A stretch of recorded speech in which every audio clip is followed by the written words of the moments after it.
All right, so to get us ready for our first workshop for this morning, I'd like to introduce you all to Lorraine Robertson Moore, member of the Pequot-Kamiulnatch First Nation, mother and grandmother. Lorraine has an undergraduate degree in education and a graduate diploma in school administration.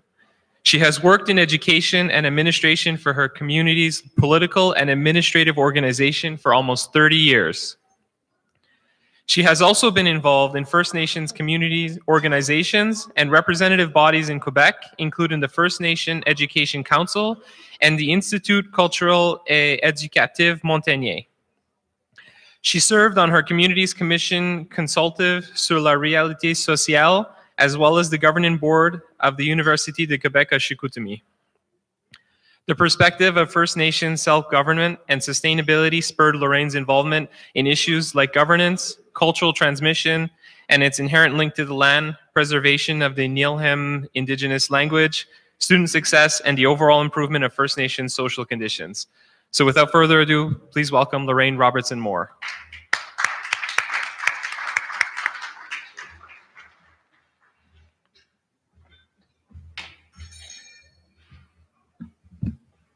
Merci. Kwei Kisnoituchiek. Bon matin à vous tous. Good morning, everyone. D'abord, avant d'aborder le témoignage, le partage que je veux faire avec vous ce matin, j'aimerais remercier évidemment le Conseil en éducation des Premières Nations pour l'invitation à participer à cette conférence. Donc, un petit peu comme c'était mentionné dans l'introduction, pendant plusieurs années, j'étais assise de l'autre côté, donc comme représentante de ma communauté, Mishtoyats, et je suis membre de la Première Nation des Pequot-Kamiulnatch, les Inuits qui vivent aux abords du lac Saint-Jean. J'ai œuvré évidemment dans le domaine de l'éducation pendant plusieurs années où j'ai exercé différentes fonctions. Donc, au début de ma carrière, dans les années 80, début des années 80, c'était la période des prises en charge dans plusieurs de nos communautés. Le premier travail que j'ai exercé, c'était comme conseillère aux étudiants. À ce moment-là, on n'avait pas encore les écoles secondaires dans nos communautés. Donc, nos étudiants et les étudiants aussi à Tikamek qui étaient chez nous allaient à les écoles provinciales et mon travail consistait à faire le suivi de ces étudiants-là dans les écoles provinciales. Et graduellement, avec les prises en charge, on a développé nos écoles. Donc, je suis devenue enseignante pendant quelques années, conseillère pédagogique par la suite et conséquemment plus dans le domaine de la gestion. Donc, j'ai été directrice de l'école secondaire, directrice de l'éducation et par la suite directrice au niveau de la coordination du développement de l'autonomie gouvernementale. Donc, évidemment, pendant toutes ces années-là où j'ai œuvré auprès de plusieurs jeunes de la communauté, je pense que ça témoigne de mon amour des enfants. C'est pour moi une grande richesse. Nos enfants, nos adolescents, ce sont des boules d'énergie qui nous apportent beaucoup de réconfort, qui nous stimulent aussi dans le travail qu'on fait. Dans mon cas, en tout cas, c'était vraiment des relations marquantes dans ma vie. Aujourd'hui, maintenant, je suis retraitée depuis le printemps dernier et curieusement, depuis que je suis retraitée, je suis sollicitée pour des témoignages. Alors là, je me suis dit peut-être un lien avec l'âge, la retraite, des témoignages. Donc, j'espère que vous allez un petit peu trouver écho dans ce que je vais vous partager ce matin et que vous allez peut-être aussi vous reconnaître. Je vous parle un petit peu de moi. Comme c'était mentionné dans l'introduction, je suis une mère de 5 enfants. Mon conjoint et moi, on a 5 enfants. On a 14 petits-enfants et on a une arrière-petite-fille. Donc, évidemment, j'ai toujours considéré que c'est un grand privilège d'avoir été bénie du don de la vie 5 fois et d'être privilégiée comme grand-mère 15 fois. Et je pense que c'est pas encore terminé. Mon plus jeune a 21 ans, pas encore parent, et je m'attends bien qu'il y ait d'autres petits-enfants qui se rajoutent dans notre famille.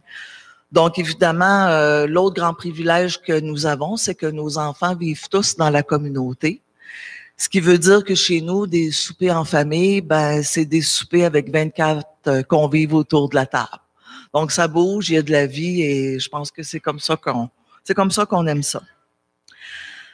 Évidemment, comme plusieurs personnes de ma génération, mon cheminement, le vécu, celui de mon conjoint également, a pas toujours été facile.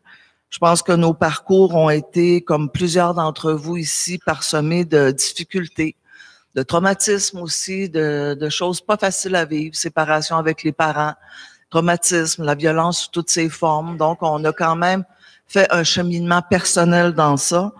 À un moment donné, mon conjoint et moi, on regardait les statistiques sociales qui parlent de nous, puis qui sont toujours, malheureusement, parfois trop grandes comme proportion quand on se compare avec les autres. Et on réalisait qu'on était touchés les deux ensemble par l'ensemble de ces statistiques-là. Et c'était pas facile, mais avec des valeurs fortes, avec des valeurs familiales fortes qu'on avait reçues, et avec aussi le soutien de notre famille, de nos familles élargies. Et ça, je pense que c'est une richesse importante qu'on a tous dans nos communautés, que c'est propre à nos communautés, ce sens de la famille élargie-là qui nous a permis la résilience qui était nécessaire pour se retrousser les manches et se dire qu'on ferait quelque chose de notre vie, qu'on se sortirait de cette phase-là de difficulté, de période sombre, pour aller vers des jours meilleurs. Et aujourd'hui, je pense qu'on peut témoigner que oui, on s'en sort, puis oui, avec la persévérance, avec des convictions, puis avec beaucoup d'amour, il n'y a rien d'impossible. Donc, c'est comme mère, comme grand-mère qu'on m'a sollicité.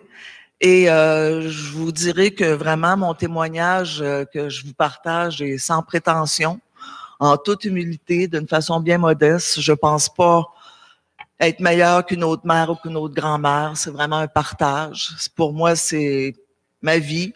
Tant mieux si vous vous reconnaissez. J'ose espérer vous rejoindre un petit peu ce matin dans mon témoignage, que vous allez trouver peut-être écho, vous reconnaître dans votre quotidien, ou peut-être avoir quelques pistes qui vont vous permettre d'amorcer des réflexions, des discussions.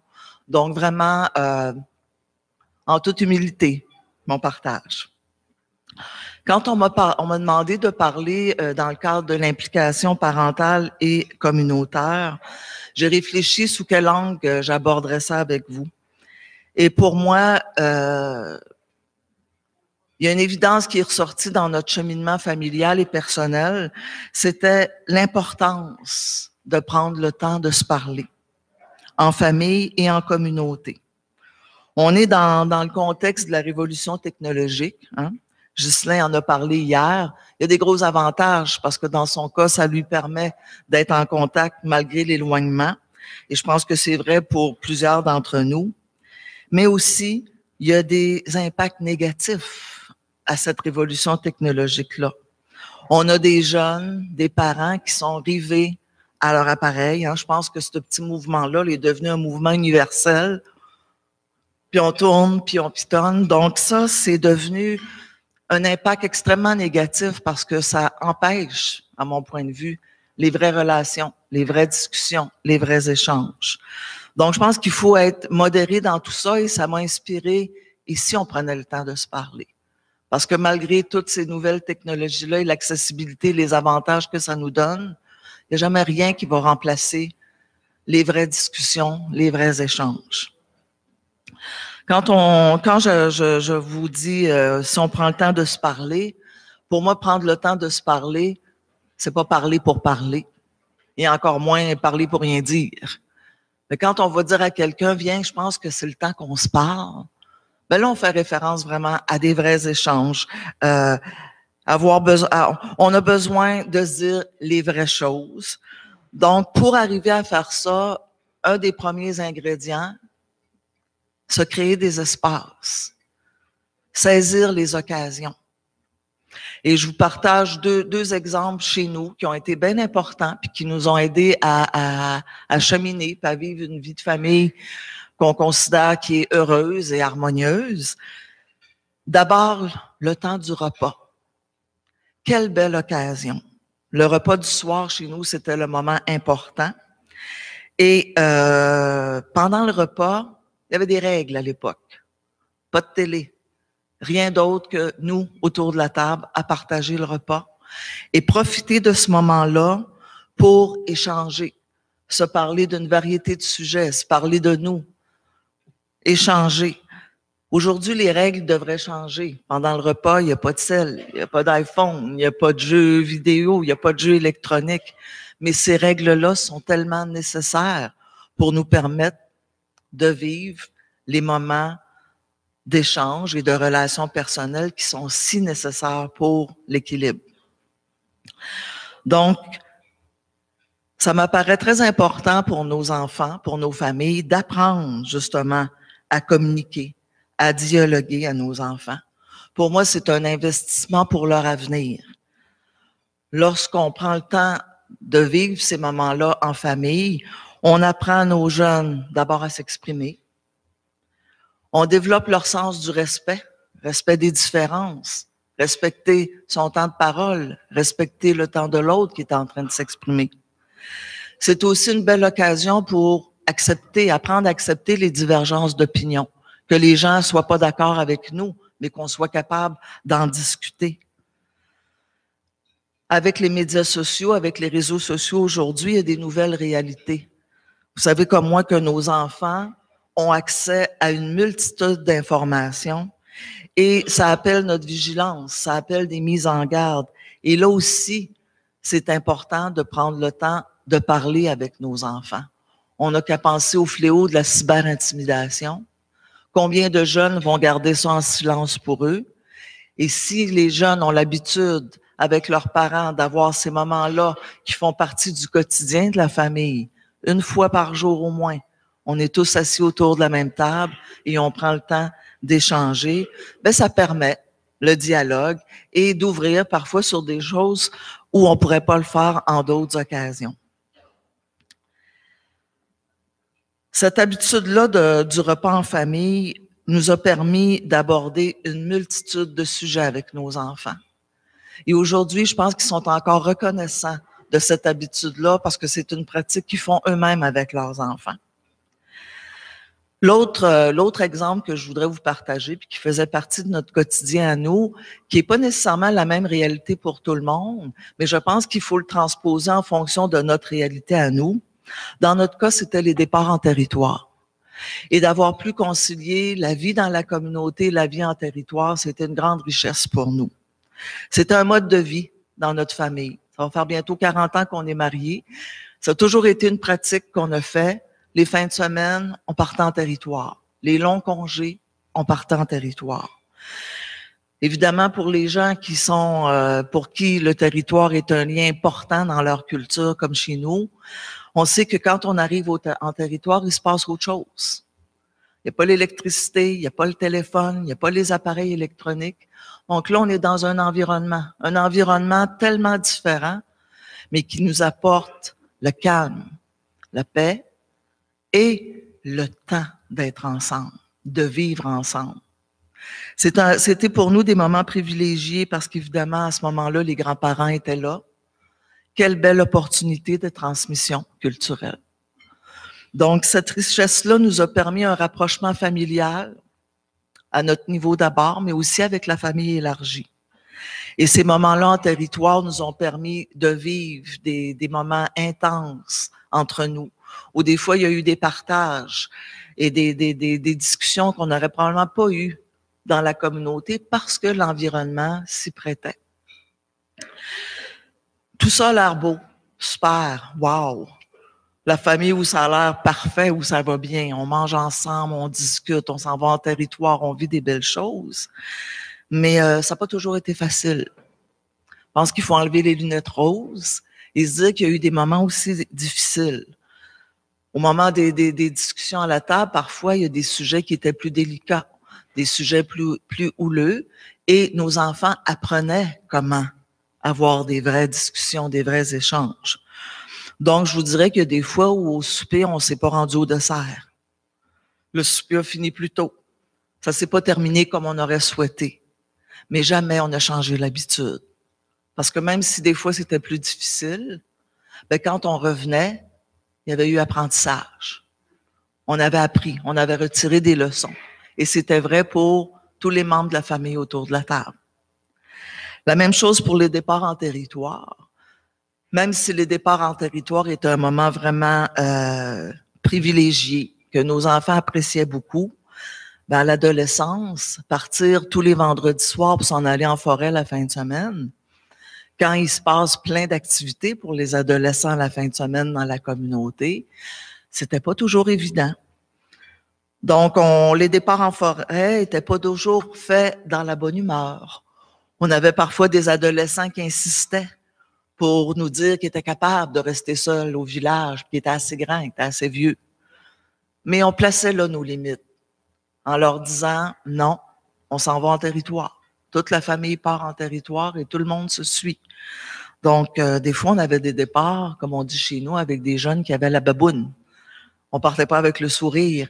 Mais une fois qu'on était rendu en territoire, une fois que c'était l'inévitable pour eux de savoir qu'il fallait qu'ils soient avec nous, qu'on n'accepterait pas de les laisser derrière, ben là, il se passait un changement.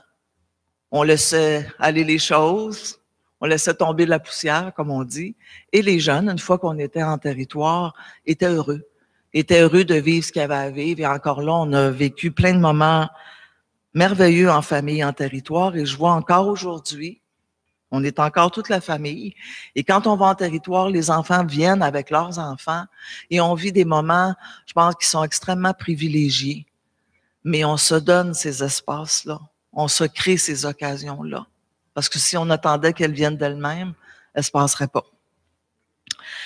On sait que les priorités des adolescents ne sont pas nécessairement les nôtres. Et c'est là où il faut savoir allier la conciliation puis mettre nos limites. Donc oui, il y a des fois, on a fait les compromis pour eux, hein, pour qu'ils sachent que, bon, ben oui, on était préoccupés aussi par leur bien-être, par ce qui les intéressait, parce qu'il faut aussi être sensible à leurs besoins, à leur réalité, à leurs intérêts. Donc oui, on a fait les compromis. Parfois, on disait, bon, ben là, il y a un événement spécial, on va rester ici en fin de semaine. Donc, les enfants étaient capables de voir que c'était pas la dictature, puis ça va fonctionner seulement comme nous, on veut. On leur expliquait et ils vivaient avec nous les bienfaits du territoire. Donc, ça finissait toujours par être du bon côté. Hier, quand on a parlé des adolescents, il y a eu des témoignages et ça m'a fait sourire parce que je revoyais nos enfants quand ils étaient adolescents. On n'avait pas encore l'école secondaire dans la communauté, donc ils allaient dans les écoles à Roberval, à l'extérieur de la communauté. Et il y avait une caricature qui nous avait été donnée à l'entrée, là, en même temps qu'on nous remettait les bulletins. Et on voyait un parent avec cette chose devant lui, qui semblait être un jeune, mais qui était transformé en immense monstre. Et le parent qui se disait, mais c'est pas mon enfant, ça, ce monstre-là? Est-ce que c'est moi qui ai mis ça au monde? Et ça me faisait penser au témoignage de Tom hier qui disait, mais qu'est-ce qu'on a fait? Ou qu'est-ce qu'on n'a pas fait?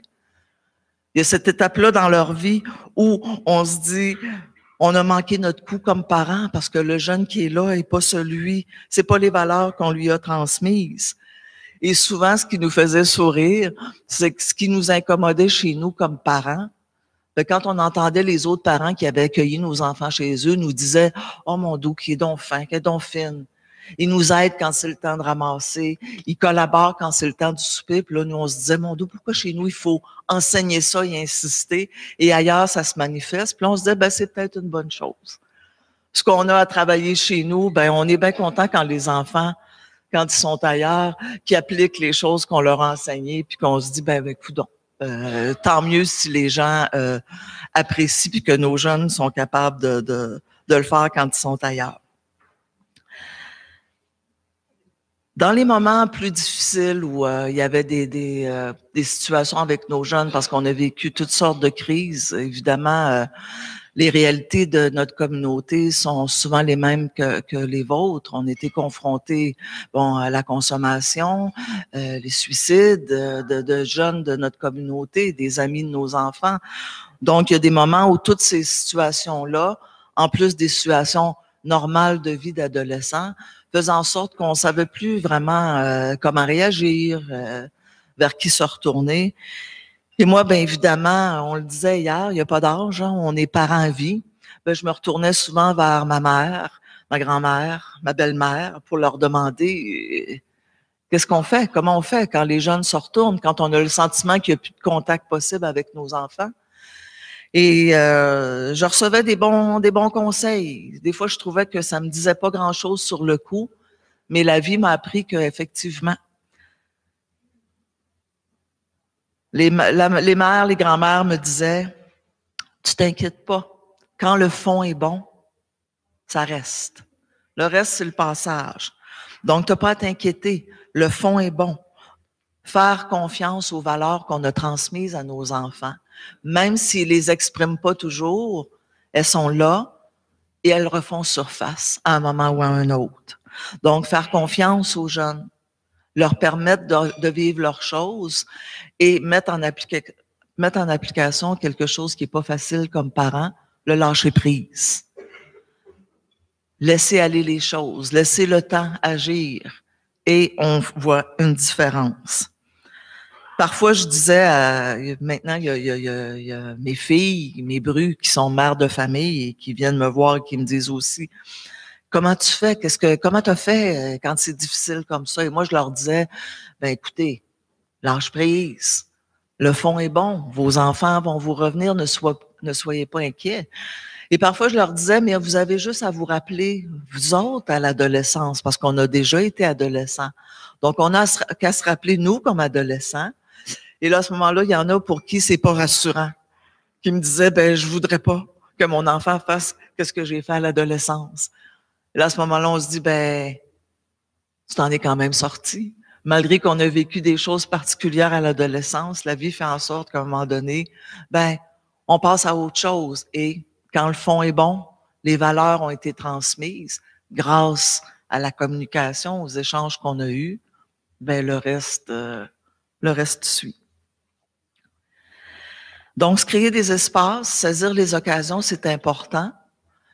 Mais pour moi, parler, c'est aussi savoir écouter. On dit souvent, le Créateur nous a donné 2 oreilles et une bouche pour écouter 2 fois plus qu'on peut parler. Donc, écouter, c'est recevoir, c'est accueillir. Être à l'écoute, c'est une forme d'engagement.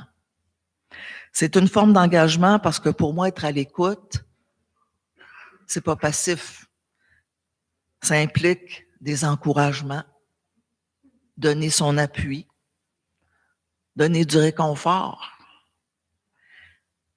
porter des actions concrètes. Une confidence qu'on reçoit d'un enfant, d'un adulte, ça commande pas toujours des actions faciles. Une confidence où un jeune a besoin d'aide et si on fait rien avec ça, le lien de confiance est rompu. Mais parfois, les actions sont pas faciles. On n'a qu'à penser à la dénonciation d'abus.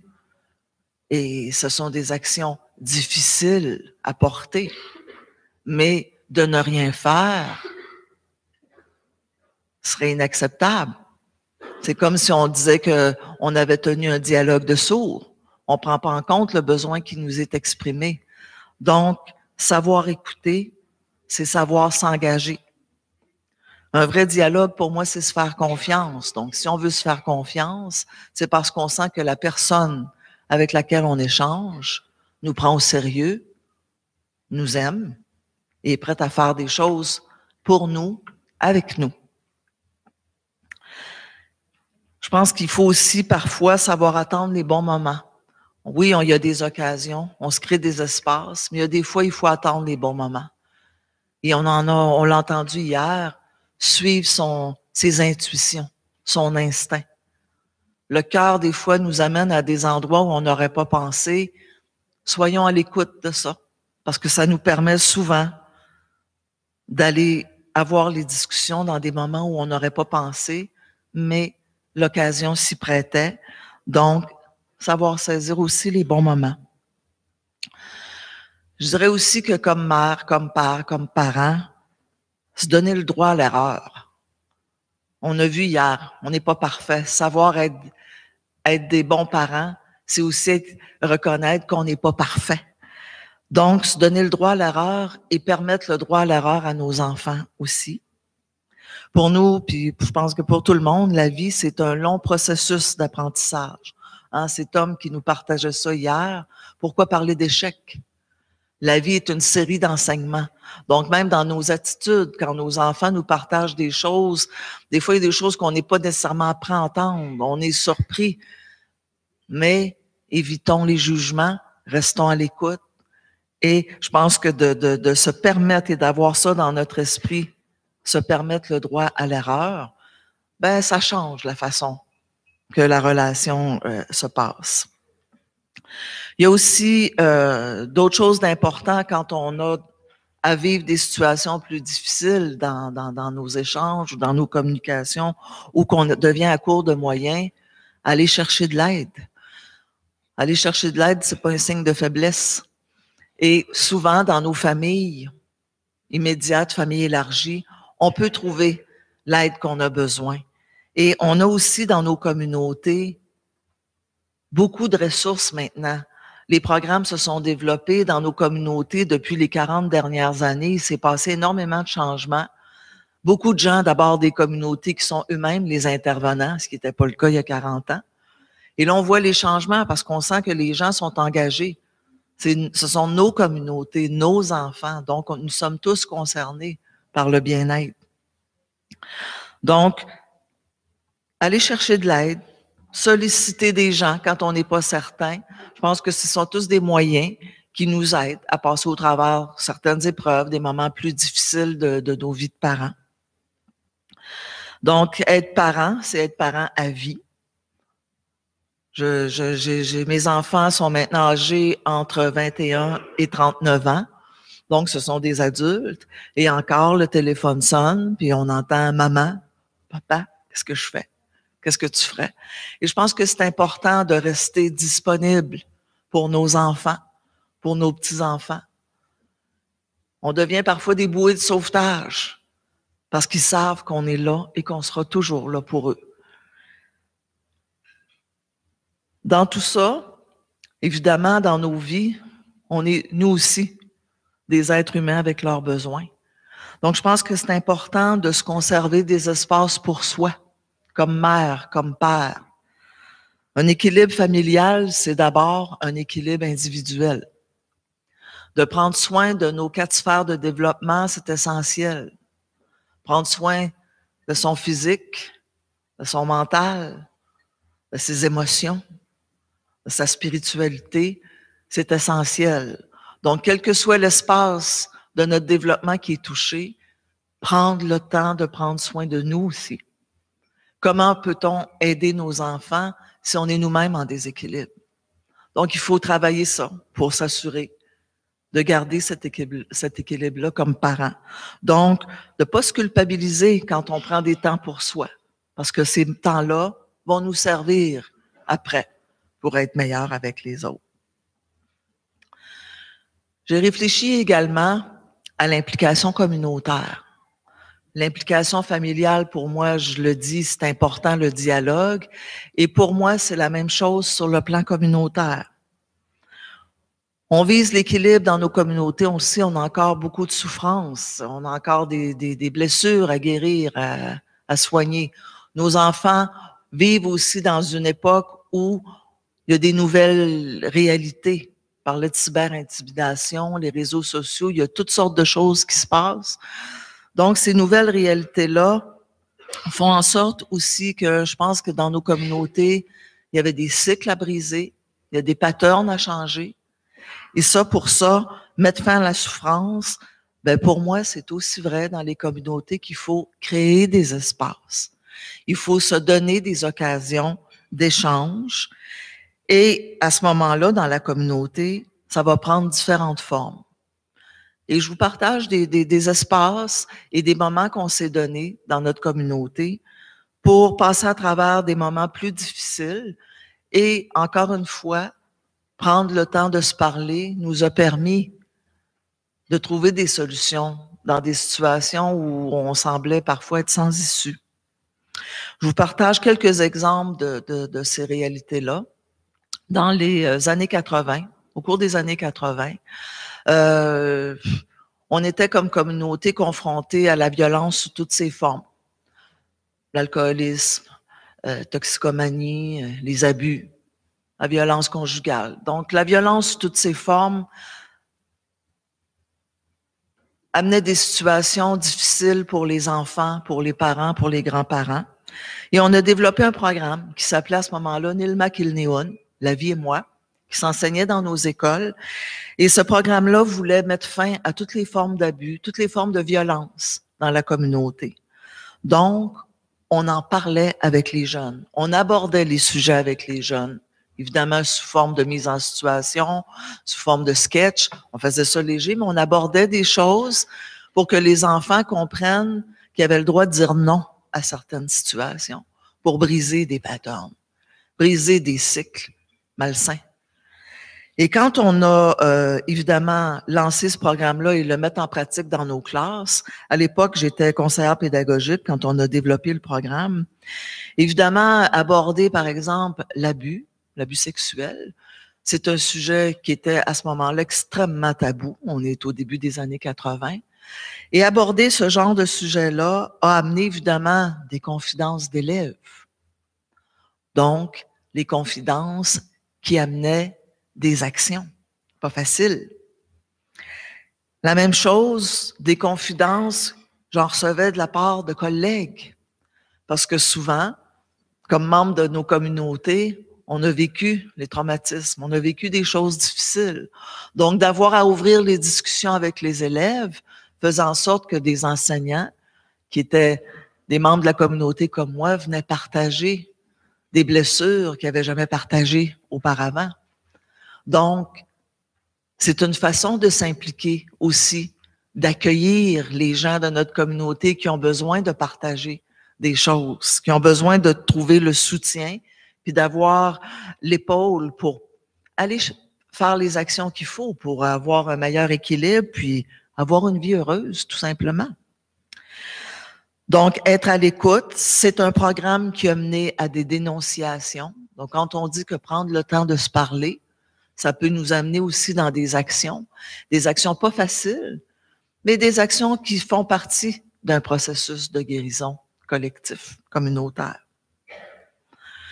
À un autre moment donné, on a vécu, fin des années 80, début 90, des vagues de suicides de jeunes dans notre communauté. À un moment donné, il y avait une jeune fille de 15 ans qui était une des meilleures amies de ma fille et qui, malheureusement, s'est suicidée. Évidemment, lorsqu'on a reçu la nouvelle à la maison, c'était un choc. Et lorsqu'on s'est retrouvés, les parents, parce qu'il y avait plusieurs jeunes concernés, et à ce moment-là même, il y avait été question d'un pacte de suicide entre les jeunes. Donc, vous comprendrez la panique comme parents, le déséquilibre que tout ça provoquait. Et le réflexe qu'on a eu comme parents à ce moment-là, on devait être une dizaine de parents de la communauté concernés directement par le noyau de jeunes. Le réflexe qu'on a eu, c'était de se tenir ensemble, de rester ensemble. On avait besoin d'être ensemble, de se rassurer les uns les autres, et on est parti en territoire. On s'est organisé les parents avec les jeunes, on a pris un autobus, et on avait besoin d'être ensemble. Donc, on est parti en territoire, et une fois rendu en territoire, on n'avait pas planifié, on avait juste besoin d'être ensemble, d'échanger, de vivre la peine, de pleurer ensemble, de se réconforter. Et une fois qu'on est arrivé en territoire, spontanément, les jeunes se sont regroupés dans un tentement et les parents se sont regroupés dans un autre tentement. Et là, sous la forme de cercle de partage, on a échangé sur ce qu'on venait de vivre, sur nos inquiétudes. Les jeunes ont partagé entre eux, à leur façon. On ne saura jamais qu'est-ce qu'ils se sont dit. Mais l'important, c'est qu'ils se partageaient les choses qu'eux avaient besoin de se dire. Et au terme de cette journée-là, on s'est tous retrouvés, parents et jeunes, dans un même tentement. Et on a vécu quelque chose d'intense qui a fait que les inquiétudes par rapport à ce pacte-là qui avait été fait avec des jeunes, graduellement, ça s'est dissipé. Évidemment, on a consolidé notre lien parent-enfant, communauté, parce que les enfants voyaient aussi que les autres parents étaient là. On n'était pas les seuls, on était tous ensemble. Donc, parfois, dans des moments de difficulté, de détresse, de se serrer les coudes dans une communauté, encore une fois, c'est une de nos richesses. Utilisons-la, cette force-là, la force du cercle, d'être tout le monde ensemble. de se soutenir dans ces moments-là. Plus récemment, au cours des années 2000, malheureusement encore, vague de suicides chez les jeunes. Une autre initiative, un autre espace qui a été créé dans la communauté était la commission consultative sur la réalité sociale. Il y a toujours eu plusieurs forums chez nous pour échanger sur comment, par exemple, en éducation, on allait intégrer la culture, comment on allait améliorer le mieux-être chez nos enfants, quelles approches préventives on devrait avoir. Donc, on avait des forums où on parlait de tout ça. Mais la commission consultative sur la réalité sociale, c'est un temps d'arrêt où on s'est dit, mais est-ce qu'on va s'en sortir? Depuis 20 ans, depuis 30 ans, on aborde des problématiques et c'est extrêmement douloureux parce qu'on est encore confronté à ces réalités-là qui nous touchent, des pertes de jeunes qui s'expliquent mal, qui s'expliquent pas, qui sont difficiles à accepter. Et la commission consultative sur la réalité sociale nous a permis de créer cet espace-là avec toute la communauté. Les gens, pendant tout près d'1 an, on a travaillé des gens de la communauté qui avaient été sollicités par les élus. Et on a travaillé à préparer ces espaces-là. On a tenu des audiences avec les gens de la communauté. Donc, il y en a qui ont écrit des mémoires, il y en a qui sont venus s'exprimer. On a été à l'écoute de tous les gens de la communauté. Et une fois que cette écoute-là s'est passée, on est passé à l'action. Donc, on s'est fait un plan d'action, mais c'était des actions concertées, partagées. Et le fait qu'on se retrouve ensemble, pas dans la détresse, ensemble dans la recherche de solutions, ben ça nous a fait sortir de certaines situations et on a vu la lumière au bout du tunnel. Et c'est important pour qu'on redonne l'espoir à nos jeunes de se sortir de ces impasses-là. Donc, encore une fois, prendre le temps de se parler.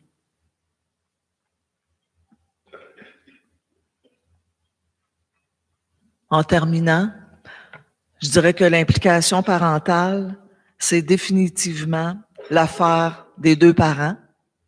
Hein, c'est pas juste l'affaire de la mère, c'est aussi l'affaire du père. Je pense que c'est important. On voit qu'aujourd'hui, de nos jours, c'est beaucoup plus présent et c'est bien, et c'est bien. Pour les familles monoparentales, ben aussi, c'est pas juste l'affaire de la mère. Rappelons-nous la richesse de nos familles élargies. Donc, aller chercher cette richesse-là de notre culture. Hein, pour les mères qui sont seules à élever leurs enfants, et je sais ce que c'est parce que j'ai une fille qui est monoparentale avec 3 jeunes enfants, la présence des grands-parents, c'est important. Une tante, une amie, les cousines, la famille élargie, ces soutiens-là sont extrêmement précieux. Dans nos communautés aussi, il y a de plus en plus d'actions qui sont faites justement pour les mères, les jeunes mères avec leurs enfants. Moi, je dis à ces parents-là, profitez de ces occasions-là qui vous sont offertes pour aller bénéficier du soutien des autres, de l'aide, des conseils, d'expertise. Dernièrement, j'ai été invitée pour un témoignage, comme retraitée, avec les jeunes mères. Je ne savais pas qu'il y avait une journée internationale de l'allaitement maternel. Et les jeunes mères de la communauté qui se regroupaient avec des gens des services sociaux chez nous avaient une activité. Et à toutes les 2 semaines, ces jeunes mères-là sont invitées à se réunir pour parler de leur réalité. Quelle richesse! Je suis convaincue que dans vos communautés, il y a de ce genre d'initiatives-là où les intervenants font des choses pour rejoindre les gens. S'il y a des jeunes parents ici, n'hésitez pas à participer, à embarquer. Ces choses-là sont faites pour vous et souvent, vous allez trouver là ou entendre des choses-là qui vont vous rejoindre et qui vont vous permettre de cheminer puis de passer à travers des épreuves, les épreuves de la vie comme on en a tous. Donc, on n'est jamais seul. Et ça, il faut se le répéter. Parce que dans les moments difficiles, on a le sentiment d'être isolé sur une île puis on pense qu'il n'y a pas de solution. Donc, rappelons-nous, on n'est jamais seul. Et si on prend le temps de se parler, ben je pense qu'on peut aspirer à un mieux-être individuel puis à un mieux-être collectif. Je termine par une citation d'un écrivain français que j'ai fouillé dernièrement puis qui m'a fait sourire. Chauveau de Beauchesne, un monsieur que je connais pas, mais qui dit « Parler, c'est semer. Écouter, c'est recueillir. De nos jours, les semences sont abondantes et les récoltes rares. » Ça fait réfléchir. Servons-nous des 2 oreilles qu'on a reçues. C'est important. Et M. de Beauchesne disait ça en 1819. Je reportais à dire, plus ça change, plus c'est pareil. Donc, soyons attentifs, prenons le temps de se parler et prenons le temps de s'écouter. Merci de votre attention. Je vous souhaite de passer une excellente journée.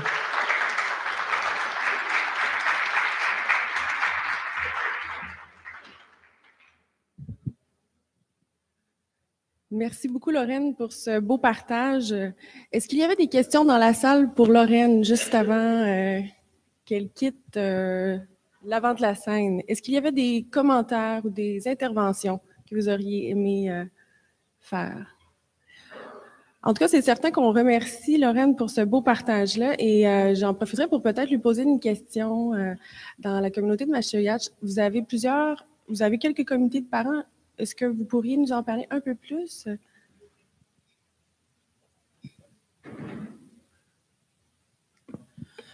Dans la communauté, on a justement une représentante du comité de parents de l'école primaire qui est avec nous, qui participe à l'activité que je salue. Et il y a des comités de parents au primaire et au secondaire. Et dernièrement, à l'échelle plus communautaire, il y a eu ce qu'on appelle la mobilisation Waw'Ichichuta, Entraidons-nous, qui regroupe des intervenants de toutes les sphères d'intervention, donc l'éducation, le côté social, les services policiers, les gens du milieu économique, les gens de la sphère communautaire, les représentants de la communauté. Et ces regroupements-là permettent, encore une fois, le dialogue, les échanges, la recherche de solutions. Donc, il y a certainement ces comités-là qui existent. Il y en a d'autres qui existent dans d'autres champs d'intervention. Je pense entre autres au niveau des services territoriaux. Là aussi, il y a des regroupements d'aînés, de sages qui sont là pour conseiller dans le développement. Donc, oui, la présence de comités, de regroupements, c'est nécessaire et c'est utile dans nos interventions comme intervenants. J'espère que ça répond.